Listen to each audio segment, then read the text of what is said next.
Hello, it's Marty here from Love Inspiration, and welcome to this next lesson, where we're going to be talking a little bit more about altruism and how we can start cultivating what we refer to as the altruistic mindset.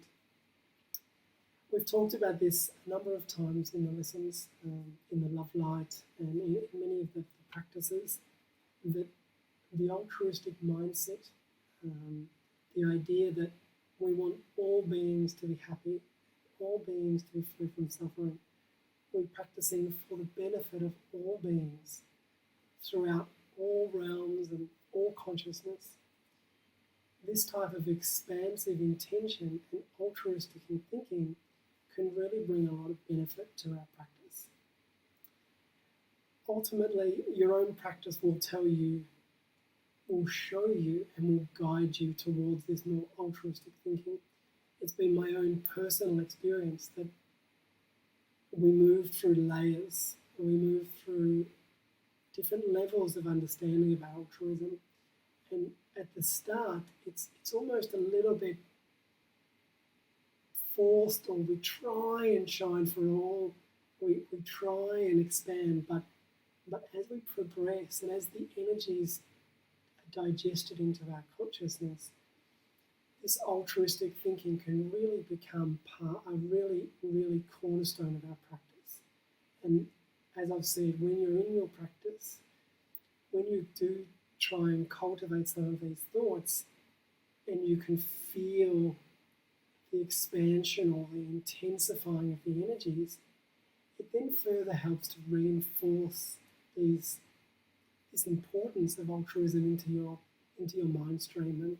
And as you understand that these types of thinking and these types of intentions are very important, then you continue to work with them, and you continue to be rewarded. And so the process repeats as we become higher and higher steeped in altruism, or our practice becomes more based on altruistic thinking. But at the start, this is very difficult. We have many layers of conditioning that teach us that it's very important to look after ourselves. And there's nothing wrong with this type of thinking, but when we're in our meditative practice, really we want to help ourselves so that when we can then help all. And this is the main sort of feeling behind this. It's okay to bring benefit to yourself, but also when you understand interconnectedness, the idea that we are all one, and then by benefiting yourself, you're automatically benefiting others. So as you understand the idea of interconnectedness more and more, these types of altruistic thinking become easier and easier. But as I've said, at the start, this can be quite a challenge. So with this lesson, I just want to introduce you to some of the ways that you might think about cultivating altruism. And I'm going to be drawing on some of the teachings that I've personally received through various practices. These teachings come from the Tibetan Buddhist practice, and they're very old teachings that have been passed on for many hundreds of years. And the first of these teachings is what's called as the Four Boundless Thoughts, or the Four Immeasurable Thoughts. Now, I've spoken a lot about our expanding our intention, and with these four immeasurable thoughts, it's the same type of idea. These thoughts that I'm going to introduce you to are said to be very expansive and very helpful in connecting to altruistic thinking. So the four thoughts are love, and we're going to explain how you can work with love and cultivate love. We've also talked about this in many of our practices. So in many ways, this is a cornerstone or a foundation for many of our practices.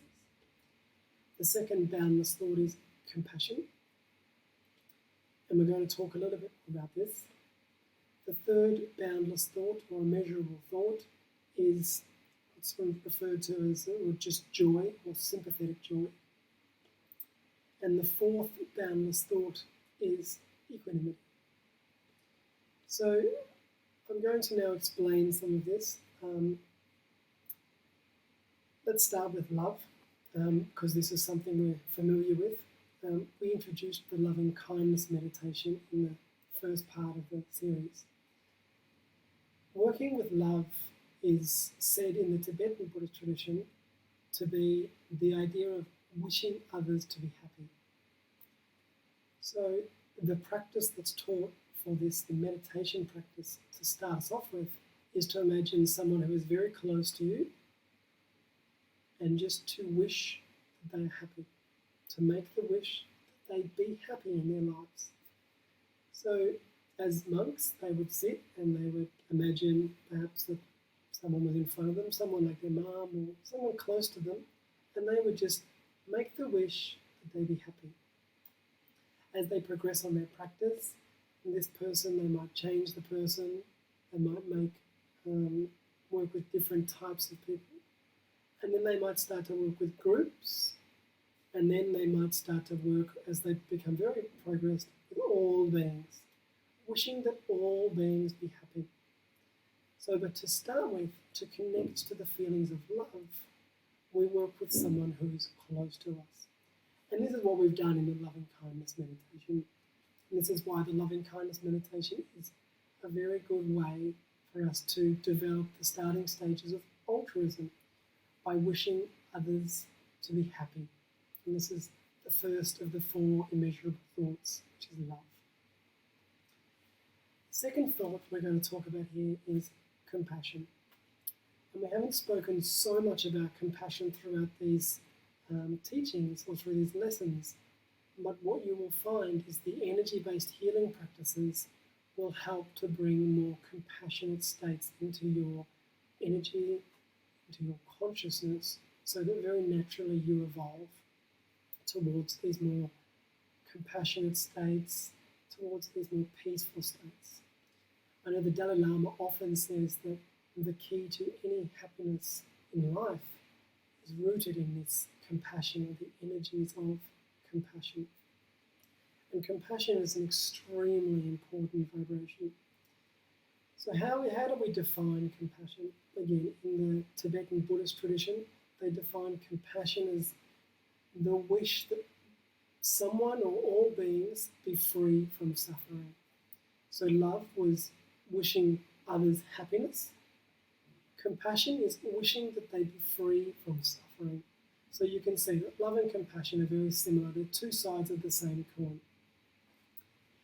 And the meditation practice that's prescribed to cultivate more compassionate states of being is to sit in meditation and just imagine that someone close to you is suffering.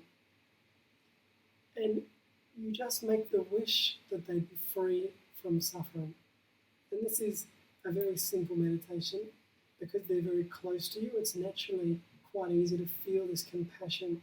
May they be free from suffering, mental suffering, physical suffering, emotional suffering, future suffering, all the types of suffering. May they be free from all of this. And this we can start to feel compassion. As we progress, again, we can choose different people, we can choose groups of people, and we can eventually, all beings, may all beings be free from suffering. And this feeling of compassion.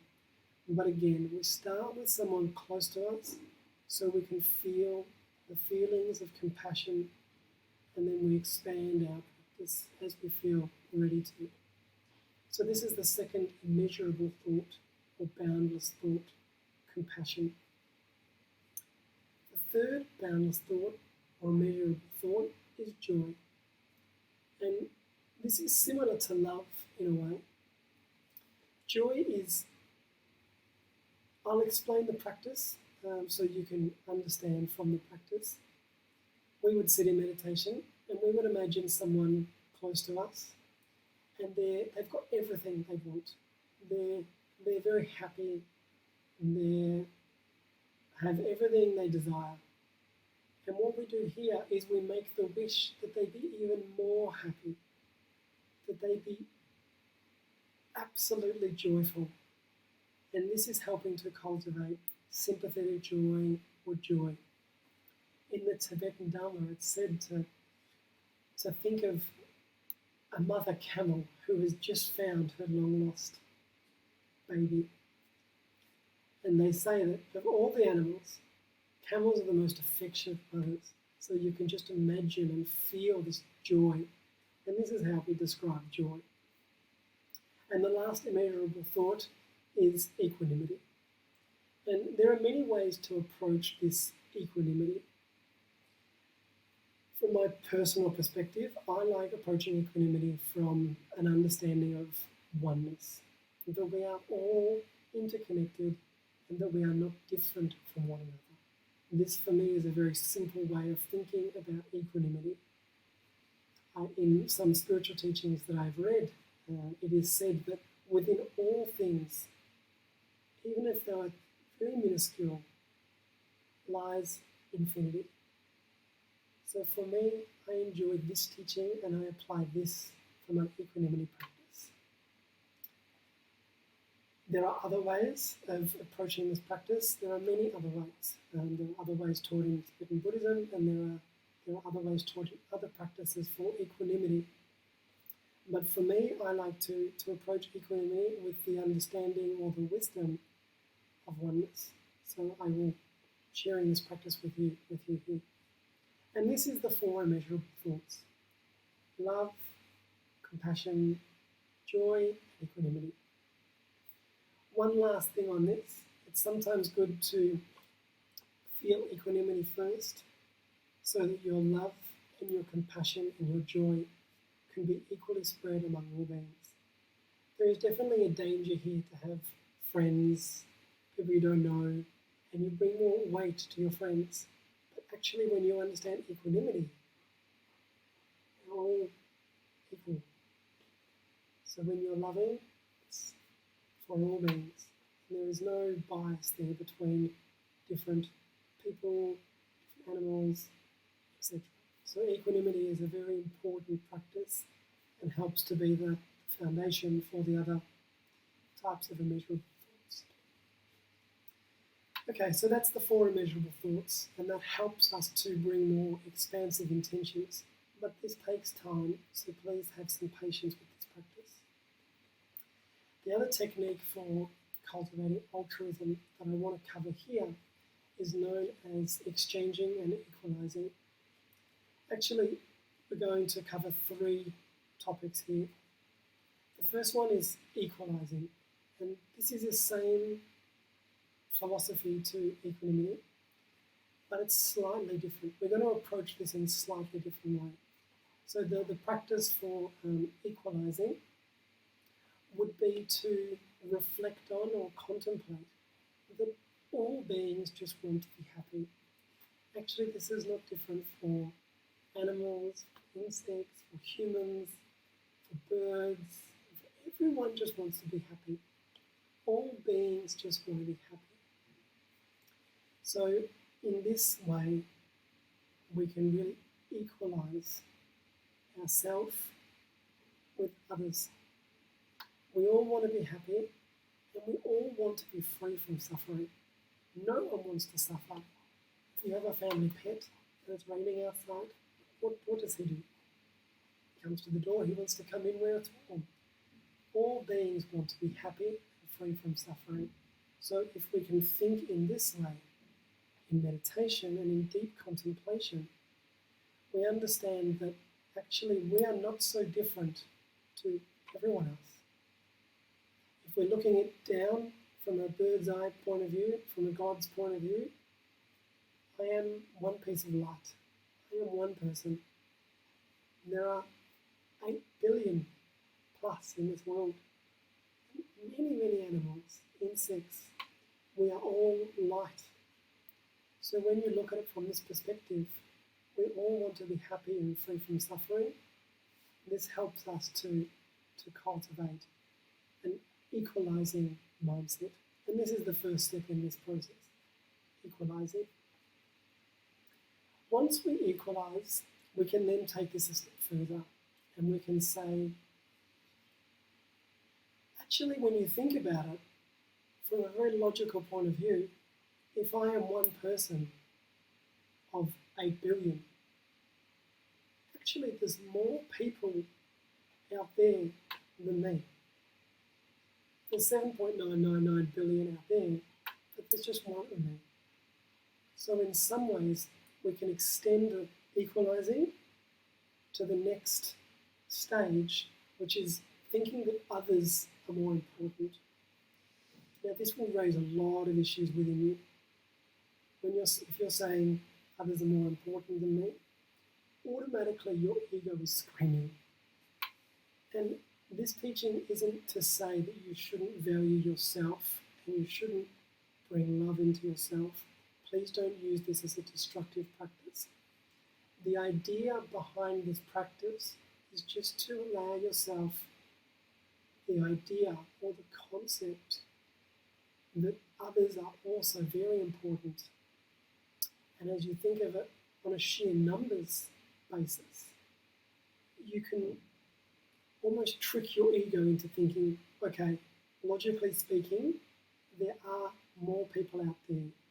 So yes, when I'm receiving the energies for our practices, why not send it to all? It's almost selfish not to. Understanding that you're receiving more as you become more altruistic, and tricking your ego and sort of working with this idea that there's more people out there, there's more animals out there, there's more light out there than there is in this one shell, one entity. So this practice, others are more important practice, really is the next step after you've equalized.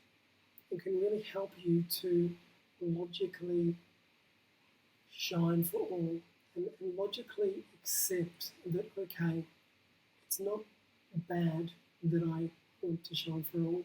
And you're sort of getting past that ego barrier from your meditation, which can be quite stubborn.